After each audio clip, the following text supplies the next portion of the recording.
Allez bien, à un master votre cher auditeur et auditrice de cette divine mission, les aides Zoom. Mercredi 17 janvier 2024, vous entendez la voix du Carona de la demeure de maître ascensionné, l'instructeur spirituel et l'accès à Rondino. À vous qui me suivez en ce moment, je vous dis Ayam Namaste et divine année 2024, année profane, heureuse année 2024, année profane, paix, lumière et bénédiction sur tout et chacun de vous. Que la lumière des maîtres guide vos pas, que la lumière vous éclaire, que la lumière vous fortifie, que la lumière vous guérisse et que la lumière vous donne l'impulsion nécessaire pour assumer votre cheminement spirituel. Voilà. Et que la paix soit le composant idoine qui véhicule ou dans laquelle se meut chacune de vos cellules, afin que au-dedans et au-dehors, que la paix demeure règne. Au-dedans de vous et en dehors de vous et tout autour de vous, et que la paix règne et demeure sur cette terre sacrée du Vodun, cette terre du Dahomey, aujourd'hui appelée, nommée République du Bénin. Que la paix soit le lien qui nous unit, chaque Béninoise et chaque Béninois, et chaque être désincarné, fils du Bénin. Que la paix unit l'invisible et le visible, afin que le but de la vie, le plus Mayum, soit une réalité, afin que le royaume du ciel puisse fondamentalement descendre sur la terre. En vérité, je vous le dis, la descente du royaume du ciel est une métaphore. En vérité, c'est le royaume de la terre qui montera vers le ciel. C'est le royaume de la terre qui va se préparer, qui va s'harmoniser, qui va se nettoyer, qui va se mettre sur ses 31 pour accueillir le royaume du ciel. Et donc, chacun de nous doit faire son travail. Chacun de nous doit être l'expression du pardon, l'expression de la paix et être des êtres de lumière, comme nous enseignent les enseignements de la demeure de Maître Associé. Voilà, en filigrane, mes intentions, mon état de conscience envers chaque Béninoise et chaque Béninois pour le compte de cette nouvelle année 2024. Alors, aujourd'hui, mercredi 17 janvier, nous sommes là. Je n'étais pas présent il y a une semaine, je présente mes excuses parce que j'étais occupé. Il y a 2 semaines aussi, je n'étais pas là, j'étais occupé sur d'autres points. Aujourd'hui, nous sommes là et c'est le premier numéro de cette nouvelle année profane 2024. Alors, comme vous le savez très bien, les premiers numéros de chaque année profane donnent le tempo de l'année en somme. Excusez-moi. Alors, le thème de ce soir s'intitule, c'est une interrogation ce thème. Le thème de ce soir est une interrogation pour vous et pour tout le monde. Eh bien, c'est êtes-vous un initié de la DMA? Voilà le thème de ce soir. Êtes-vous un initié de la DMA? Et tout au long de cette émission, nous allons parcourir ce thème, nous allons définir, décortiquer et apporter la lumière, vous éclairer sur les fondamentaux de ce thème. Êtes-vous un initié de la DMA? Voilà le thème de ce soir que j'ai aussi honneur de vous présenter. Nous allons revenir dans ce studio.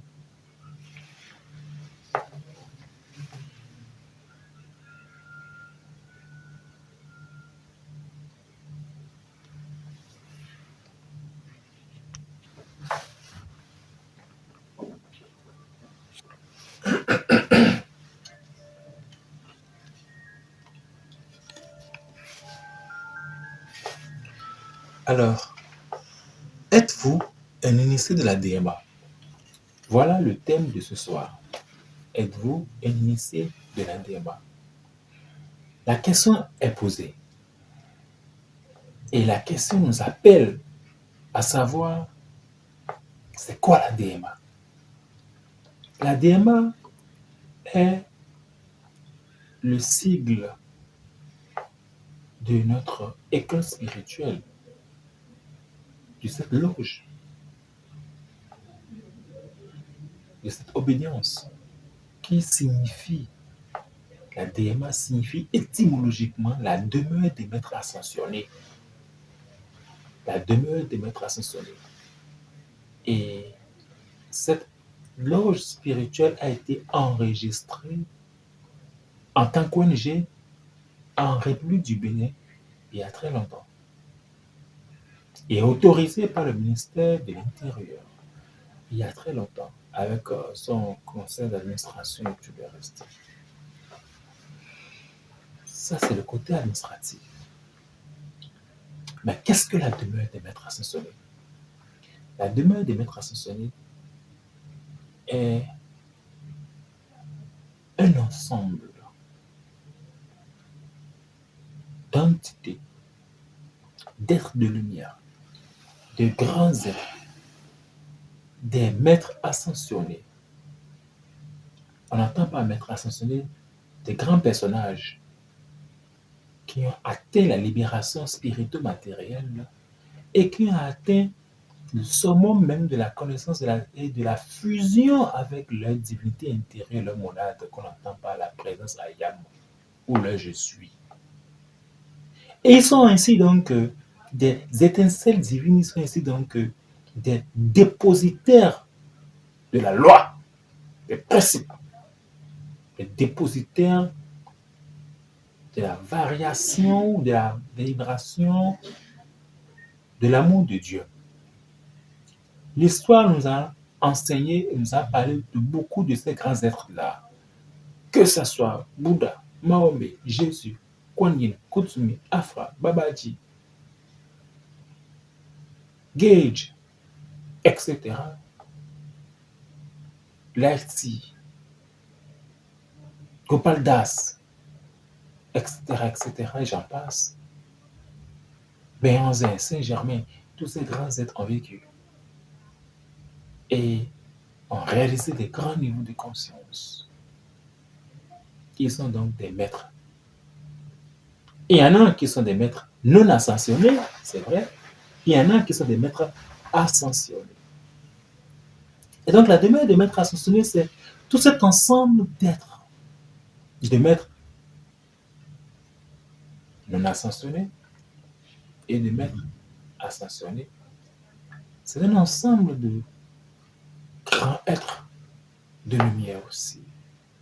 Des légions d'anges y séjournent, des archanges y séjournent, des archaïs y séjournent, des gardiens du temple y séjournent, des ornas y séjournent, des kahunas y séjournent, des chérubins, des séraphins y séjournent, des seigneurs du royaume des ondines y séjournent, des seigneurs des royaumes des salamandres y séjournent, des seigneurs des royaumes terriens y séjournent, des seigneurs des sylphes y séjournent, etc., etc. Les veilleurs silencieux y séjournent, le Mahashoran y séjourne, l'instructeur du monde y séjourne, les hiérophantes y séjournent, les Melchizedek ils gardent la direction. Et c'est donc la demeure des maîtres ascensionnés, comme cela s'entend, n'a même pas besoin de définition.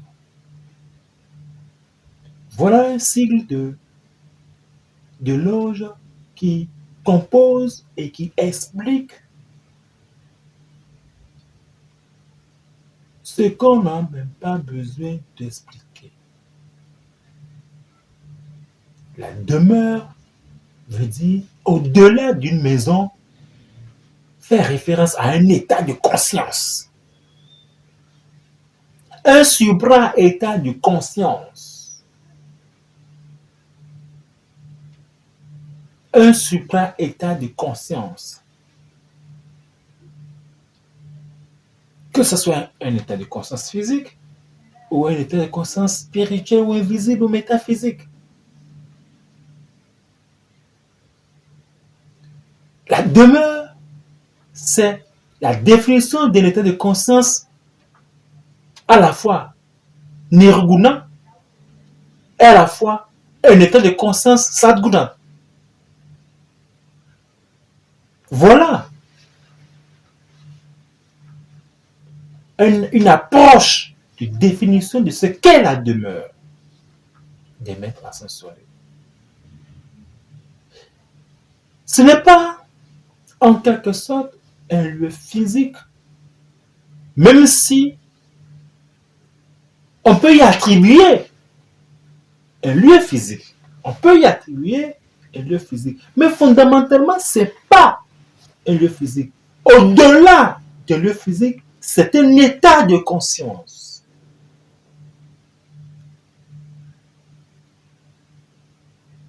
C'est un état de conscience. Ce n'est pas un statut de conscience. Car il y a une différence entre un statut de conscience et un état de conscience. C'est français. C'est français. C'est à la fois un état de conscience nirguna et à la fois un état de conscience sadguna. C'est-à-dire quoi? C'est des mots, c'est des expressions du couvent que j'utilise, n'est-ce pas? Je vais vous l'expliquer. Un état de conscience nirguna, c'est un état de conscience non manifesté, qui n'a jamais été manifesté, qui ne peut pas être manifesté, qui est au-delà de l'abstrait. Je dis bien, un état de conscience nirguna est au-delà de l'abstrait, car ce qui est abstrait est déjà une première étape de la création. Ce qui est rien est déjà un état de création. Parce qu'on peut situer le rien, n'est-ce pas? On peut situer l'abstrait. On peut dire, bon d'accord, voici les frontières de la manifestation et ici commence le non manifesté, n'est-ce pas? On peut définir ça, n'est-ce pas? Mais le nirvana, c'est au-delà de ce qu'on ne peut même pas définir. C'est au-delà de l'abstrait. C'est au-delà du rien. Voyez-vous? Et la demeure des maîtres ascensionnés tire ses racines dans les mondes nirguna, les mondes non manifestés.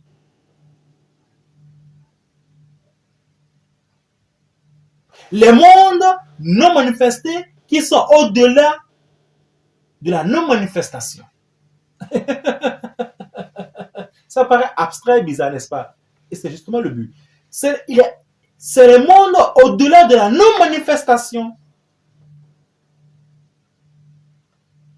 Des plans de la description peut liquéfier vos cerveaux. Des plans de la description peut liquéfier vos cerveaux. Si on vous explique ce qu'est la demeure des maîtres ascensionnés que vous avez compris,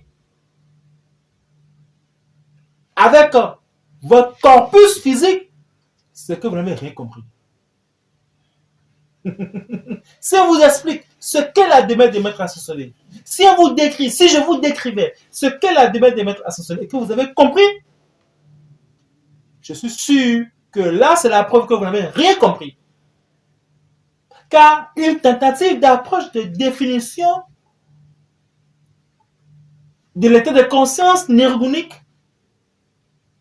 de la demeure des maîtres ascensionnés n'est qu'utopie.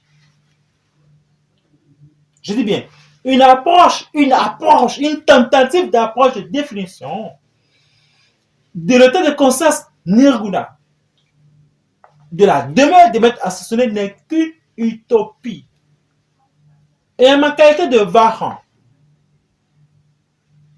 de Kahuna de la demeure des maîtres ascensionnés, je ne peux pas me mettre à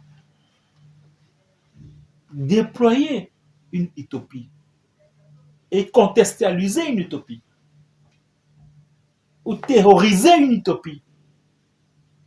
ou pratiquer une utopie. Tu te parles. Au-delà aussi, et après l'état de conscience neuronique, il y a l'état de conscience sargonique. Ça veut dire quoi? Là, on parle maintenant des plans de manifestation, des plans manifestés. Il existe toujours des variantes de la demeure des maîtres ascensionnés, ou des sites, ou des points focaux, ou des points d'ancrage de la demeure des maîtres ascensionnés à travers des ashrams qui existent tant dans les plans qu'aux frontières de chaque plan. Il existe des variantes, des sites, des points focaux, des ashrams qui se trouvent tant dans les plans sadguniques de la manifestation, tant dans les frontières de chaque plan. Que ce soit le plan atmique, que ce soit la frontière du plan atmique et du plan subéthérique ou du plan bouddhique, que ce soit au plan bouddhique, que ce soit à la frontière du plan bouddhique et du plan mental. Et le salut passé le grand maître là ici qui séjourne en tant que Vara et Karuna de ce ashram là, à la frontière du plan bouddhique et du plan mental. Que ce soit du plan mental, il existe toujours un ashram, et que ce soit à la frontière du plan mental et du plan causal plutôt et du plan mental. Donc, il existe des ashrams, que ce soit au niveau du plan atmique, que ce soit à la frontière du plan atmique et du plan bouddhique, et à la fois au plan causal, et à la fois à la frontière du plan causal et du plan mental, où je salue, je vais le mettre là-dessus qui séjourne, et que ce soit au plan mental et à la frontière du plan mental et du plan astral, que ce soit au plan astral, à la frontière du plan astral et du plan éthérique, que ce soit au plan éthérique, à la frontière du plan éthérique et du plan physique, et aussi au plan physique maintenant. Et au plan physique, il existe des variantes. Je l'ai dit, des particules qui oscillent et qui gravitent autour du siège principal de la demeure des maîtres ascensionnés, que sont des écoles spirituelles qui ne portent pas peut-être le nom de la demeure des maîtres ascensionnés, mais qui ont une philosophie vibratoire, qui sont tous liés au siège de la demeure des maîtres ascensionnés.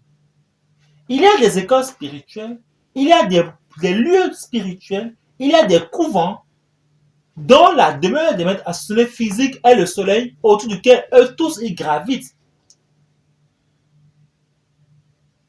C'est très important. Voilà ce qu'est la demeure des maîtres ascensionnés. C'est un ensemble. C'est Dieu, dans son infinie bonté, et la description réelle des plans que je suis en train de vous expliquer. La description réelle de la manifestation divine. Tous les maîtres, et je vous le dis en vérité, je vous le dis, tous les maîtres que vous avez connus sont tous de la demeure des maîtres ascensionnés. Tous les gardiens, tous les seigneurs des mondes, tous les scribes, tous les érudits, tous les sages qu'a connu l'humanité résident tous à la demeure des maîtres ascensionnés. Chacun, par rapport à son grade et sa qualité, siège dans la dimension qui le convient. Citez-moi un maître et je vous dirai qu'il est de tel plan. Ils sont tous et ils séjournent tous dans différents mondes. C'est très important de le dire. Si vous avez ne serait-ce qu'une compréhension métaphorique même du cursus d'incarnation du Kahuna et la Salamandino, vous allez mieux comprendre. Mais ce qui est intéressant, c'est que les bibliothèques causales, les bibliothèques akashiques sont ouvertes à tout le monde. Et vous pouvez y vérifier. Quelle est alors donc la véracité des propos de l'instructeur Axel Arondion et qui est-il véritablement? Si vous avez la capacité, allez dans les bibliothèques du plan causal ou du plan akashique où est renfermée l'histoire akashique de l'humanité. Et vous pouvez voir qui est Axel Arondion. Et l'histoire peut consulter l'histoire de la demeure du maître ascensionné. Tout au moins dans cette dimension pour savoir le déploiement de la vie. Et cet esprit qui habite ce corps de El Axel Arondion. Voilà un peu une approche de définition de ce que c'est que la demeure du maître ascensionné. Et ensuite, maintenant, la question qui vient à l'esprit, c'est où se trouve-t-elle? Eh bien, la demeure du maître ascensionné est partout et nulle part. La demeure du maître ascensionné est partout et nulle part. Son centre est partout et sa circonférence est nulle part.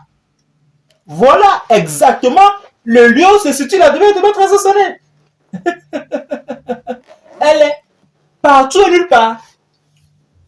Ne confondez pas le siège physique de la demeure de maître ascensionné temporairement qui se trouve à Godemel dans la rue du Bas-Parc des Princes, dans la ville de la Paix, que tout le monde connaît, et la description ou bien l'authenticité originelle, intrinsèque et holistique du siège de la demeure des maîtres ascensionnés. En vérité, je vous le dis, le siège de la demeure des maîtres ascensionnés, si on doit répondre à la question où se trouve-t-elle, c'est qu'elle est partout et nulle part. Son siège est partout et sa circonférence de rayon nulle part. C'est très important de le savoir. Et de vous libérer de cette conception philosophique erronée que c'est là où se trouve la demeure des maîtres ascensionnés. C'est pas seulement là où vous venez à Godemel. Là où vous venez à Godemel est permanemment en mutation, vous ne le savez peut-être pas. Des fois, vous arrivez de venir là, à Godemel, de rentrer là, alors que vous n'êtes plus à Godemel, que vous êtes déjà peut-être à Paris ou bien en Suisse. Bien à Sorbonne ou bien à Créteil, ou bien à Johannesburg. Tout en étant toujours à Cotonou ou bien à Godemel. Je ne vais pas vous embrouiller, mais c'est vrai. Ou des fois, vous rentrez dans cette maison et vous vous retrouvez déjà à Parakou ou bien à Mononville sans vous en rendre compte. Vous avez l'impression fausse que tout est figé. Mais il y a des fois qu'il y a des vibrations qui oscillent et des mondes parallèles. Vous avez tout le temps de comprendre ce que ce truc dit. La troisième question, c'est et qui la dirige alors?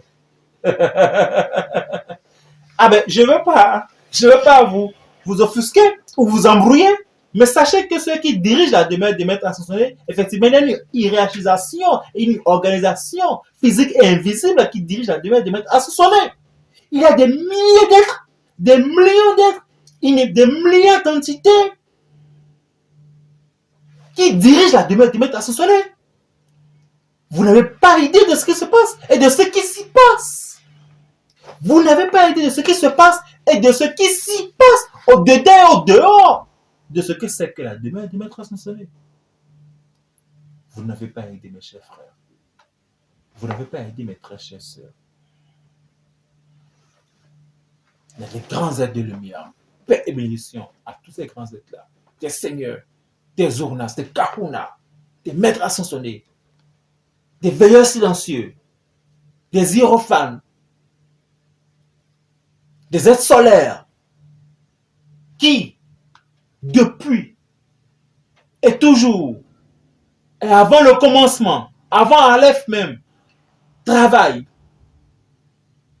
La conception et la définition de la vie, c'est la demeure des maîtres ascensionnés dans son expansion. C'est Dieu. Je prie les grands êtres, les seigneurs des mondes, les seigneurs des rêves, de vous autoriser et du maître intérieur de chacun de vous autoriser et de vous amener dans le plan causal à consulter les plans akashiques et à consulter ce que c'est que la demeure des maîtres ascensionnels. Le Seigneur que vous allez trouver, qui va vous vérifier, vous posez la question avant de vous autoriser à avoir accès aux annales akashiques, vous dira pour qui il travaille, vous dira ce que c'est que la DMA. Et posez la question, qui est l'accès Rondino? Posez la question, qui est l'accès Rondino? Posez-lui la question, qui est l'accès Rondino? Les annales akashiques sont aussi vieilles que l'histoire de l'humanité et bien avant la création de l'humanité et des plans. C'est la dimension où le karma n'intervient pas. Si vous avez la capacité de voyager dans le monde intérieur, de consulter les annales akashiques, vous pouvez vous renseigner, savoir. C'est comme ça que les étudiants doivent avoir la possibilité ou tout au moins la responsabilité, le devoir de vérifier l'enseignement du maître. Et sa crédibilité aussi. Il faut toujours vérifier la crédibilité dans le monde intérieur. Comme aussi on peut vérifier la crédibilité du maître aussi, pourquoi pas, par l'oracle aussi. C'est-à-dire que vous êtes autorisé et qui vous autorise à consulter. Pour ne pas être aussi foudroyé, parce que c'est pas tout le monde qu'on consulte aussi. Comme on dit en fond, mais ici, quand on dit qu'on fallait dire. Il y en a qui sont des êtres têtes de chacal qui échappent à toute localisation vibratoire.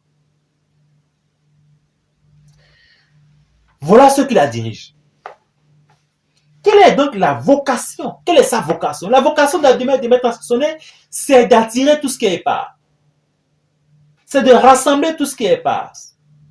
C'est de rassembler les fils et fils de Dieu. C'est de rassembler les doctrines qui sont perdues, les enseignements qui ont été émiettés, les enseignements qui ont été violés et traités dans la boue, de les rassembler, de les nettoyer, de les représenter. La vocation de la demeure des maîtres ascensionnels, c'est de rappeler la vérité que vous êtes. C'est ça la vocation de la DMA. Et le but de la DMA, c'est de conduire, de montrer le chemin, de conduire chacun au mariage ultime avec son être-té et la fusion avec sa monade. C'est le but de la DMA. De vous conduire, de vous montrer le chemin, de vous conduire à vous remarier avec vous-même, à marier Satan et Dieu, puisqu'ils n'ont jamais été divorcés. En fait, vous les avez divorcés. Vous avez divorcé votre Satan et votre Dieu. Chacun doit pouvoir réconcilier son Satan et son Dieu. Et la DMA a pour but de faire réconcilier le Satan et le Dieu de chacun. Parce que fondamentalement, sur le plan cosmique, et Satan et Dieu n'ont jamais été divorcés. Ils sont toujours mari et femme. Mais c'est vous qui avez divorcé votre Satan et votre Dieu. Et vous êtes en dualité, vous êtes déchirés de l'intérieur. Et donc le but de la DMA, c'est de vous réconcilier avec vous-même fondamentalement pour voir la vérité, la lumière, l'harmonie partout. Pour être libre, pour réaliser la liberté spirituelle-matérielle, fondamentalement parlant.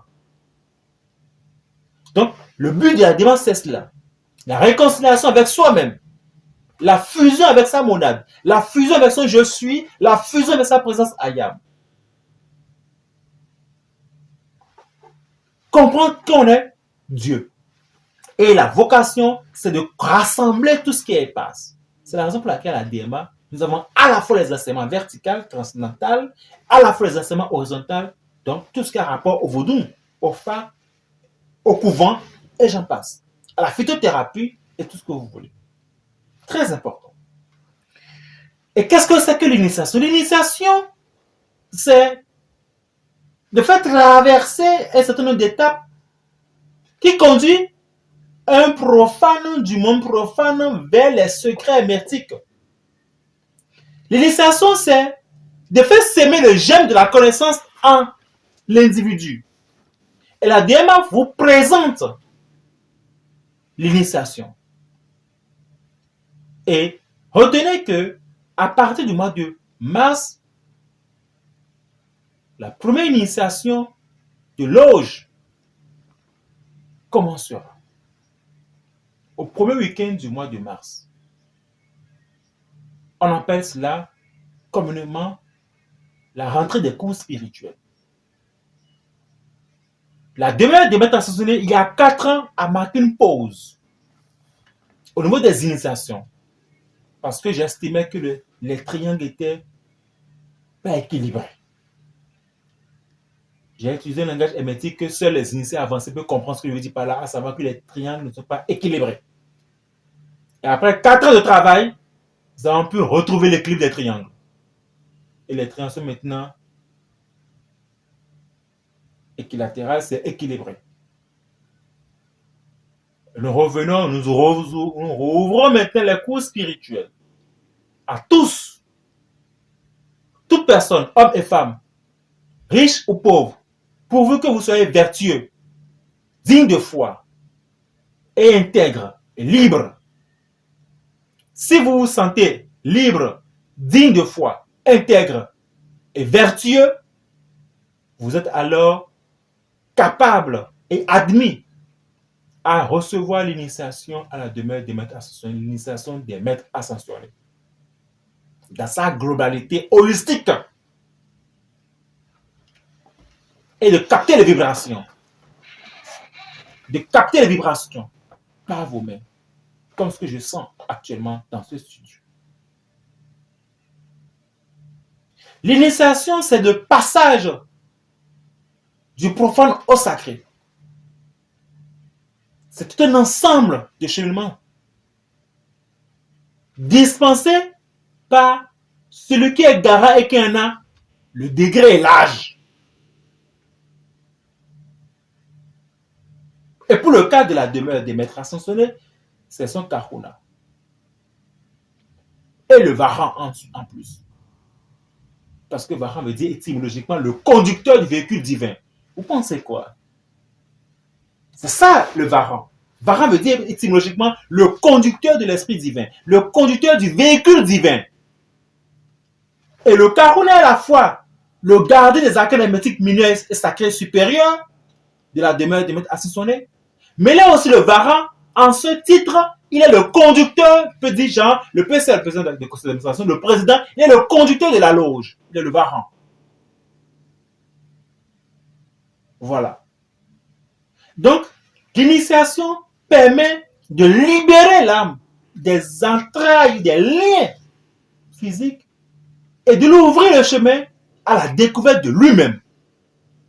De le permettre de commencer à pouvoir avoir accès aux enseignements, aux connaissances spirituelles de l'invisible, des plans des mondes, des secrets hermétiques et de commencer à les assimiler pour voir le monde autrement. L'initiation, c'est la nourriture qui permet à l'âme de passer la table et de se restaurer.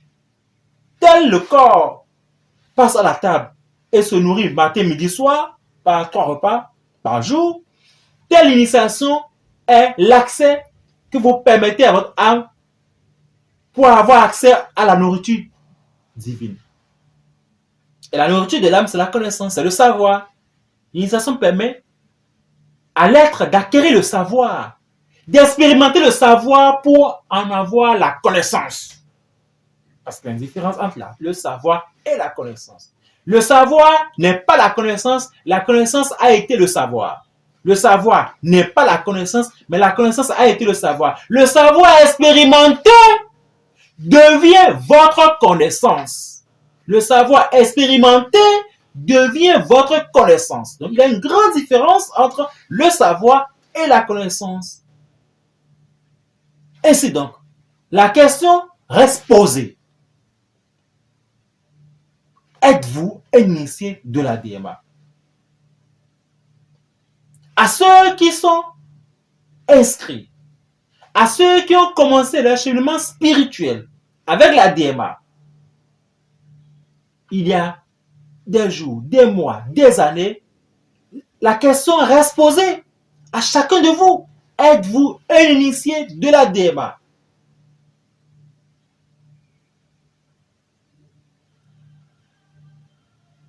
Un initié de la DMA, c'est celui qui a fait fait l'initiation qu'il a expérimentée et qu'il a réalisée.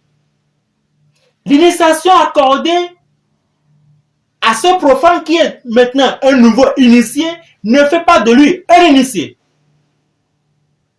L'initiation qui vous a été accordée par l'instructeur spirituel El-Hassan Arwanjinou, il y a un instant,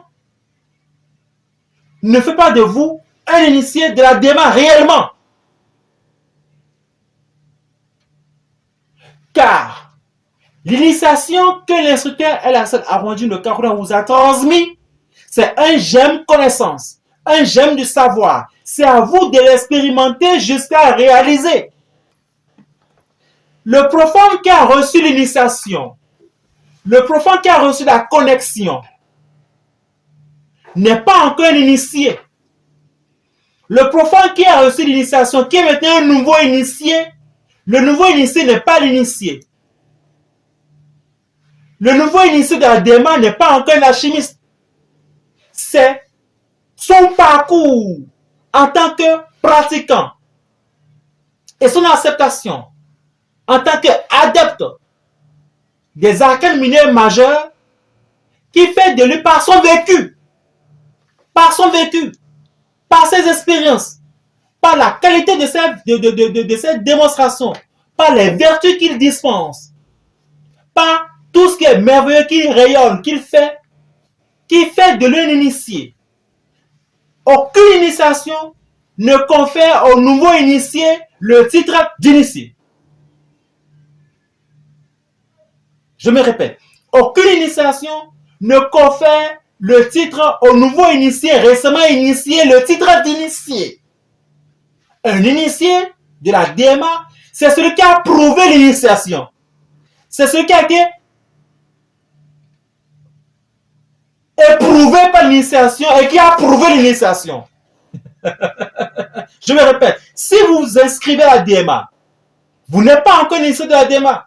Si vous commencez les cours spirituels de la DMA, ne faites pas de vous un initié de la DMA.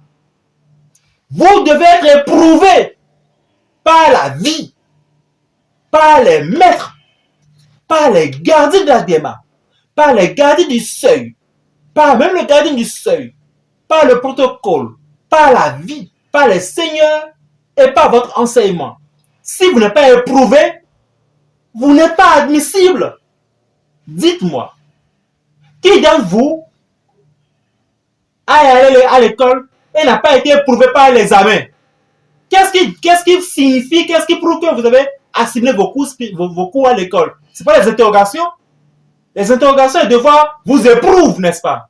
Les examens de fin d'année vous éprouvent, n'est-ce pas? Mais c'est ça, les concours vous éprouvent pour prouver si vous avez maîtrisé les enseignements que vous ont dispensé vos professeurs. De la même manière aussi, pour ce qui est le cas de ce que je sais mieux, les arts martiaux, à un niveau donné, vous êtes éprouvé pour passer vos ceintures de grade, pour voir si vous avez maîtrisé les techniques et les vertus que dispense l'art martial dans laquelle vous évoluez. Donc, par conséquent, avec les cours spirituels, avec la demeure du maître ascensionné, la respectable loge, la raison pour laquelle on parle de la respectable loge, de la demeure du maître ascensionné, la DMA, dès que vous êtes initié au cours spirituel, dès que vous vous inscrivez au cours spirituel, vous n'êtes pas encore initié de la DMA. Oui, de façon métaphorique, de façon gentille, on vous appelle initié de la DMA. Mais vous n'êtes pas fondamentalement encore un initié. Vous êtes un profane qui a reçu un nouveau initié. Oui, on vous félicite. Et je vous invite, vous tous, à cela. Mais dès lors que vous êtes un nouveau initié, vous n'êtes pas encore un initié. Parce que vous devez être éprouvé par l'enseignement. Vous devez d'abord apprendre, grandir, passer les différentes étapes. Mais à un moment donné, la DMA ou la vie, les maîtres commencent par vous éprouver. Et quand on commence à vous éprouver, que vous disparaissez, vous avez donc échoué. C'est comme un élève qui va au cours, mais qui ne va pas à l'examen de fin d'année. Il n'aura pas son diplôme. C'est aussi simple que ça. Donc vous n'êtes pas encore initié de la démarche. Mieux, après vous êtes éprouvé, vous devez prouver que vous êtes un initié. Vous devez prouver les enseignements que vous devez pratiquer, démontrer, réaliser et mettre en évidence. Vous devez pratiquer les enseignements, réaliser les enseignements et les mettre en évidence. en semant de la vertu, en réalisant de belles choses, en vous et autour de vous, et être un modèle. Et dès que vous êtes un initié, vous commencez par être craint. Vous êtes craint, vous êtes respecté, vous êtes adulé à la fois. À la fois, on vous craint, à la fois, on vous adule, à la fois, vous dégagez de la rose. J'utilise rien que les termes hermétiques. À la fois, on vous craint, à la fois, on vous admire, à la fois, vous êtes mystérieux, à la fois, vous dégagez de la rose, une centaine de roses. Et c'est ça, un initié. Êtes-vous un initié de la DMA? La question reste posée à tout un chacun de vous. Et c'est du travail, c'est tout un cheminement spirituel. Que chacun se situe alors. Le cours spirituel démarre donc à la demeure des médecins sostenus le premier week-end du mois de septembre. Pour nous rejoindre, composez le 96 34 66 66, la première semaine du mois de mars plutôt, 2024, pour nous rejoindre. Pour tous ceux qui désirent commencer les cours spirituels en mars 2024, composez le 96 34 66 66. D'ici là, je vous pose la question, à vous tous, êtes-vous un initié de la DMA? Portez-vous dire, très bien. Dieu bénisse la demeure des maîtres ascensionnés. Dieu bénisse les aspirants et futurs initiés. Et Dieu bénisse les maîtres initiés de la demeure des maîtres ascensionnés dans tous les plans sargoniques et dans les plans nérgoniques. J'ai dit.